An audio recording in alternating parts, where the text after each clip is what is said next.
नमस्ते सबैजनालाई।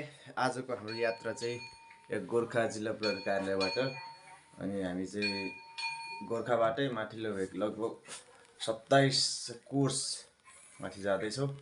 हामी चाहिँ यहाँबाट दुईजना भाइ र म जाँदैछौँ। अब यात्रा हाम्रो यहाँबाट सुरु हुन्छ। जिल्ला प्रहरी कार्यालय गोर्खा हरामदारी चोकबाट हाम्रो सामानहरू यहाँ छ। अब साथीहरूलाई सबैलाई बाई बाई। सबै सुतिराख्नु भएको छ, उठाउनु सम्भव भएन, सुतिराख्नु भएको छ। भेना हामी लाग्यो है। ल शुभयात्रा, राम्रोसँग जानु होला, भेटौँ ल, सम्झिँदै गर्नु होला। हस् यता भ्याजी सबै आउनु पर्छ, हामी जान्छौँ है। राम्रोसँग जानु होला है। शुभयात्रा हुन्छ ल।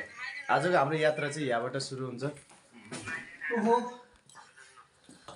भ्याजी पनि आइसक्नु भयो। ल हाम्रो यात्रा यहाँबाट सुरु हुन्छ। हामी चाहिँ लाग्यो अब यहाँबाट है। शुभयात्रा, राम्रोसँग जानु होला। Thank you. बाटो अप्ठ्यारो हुनसक्छ, बचेर हिँड्ने गर्नु होला राम्रोसँग है।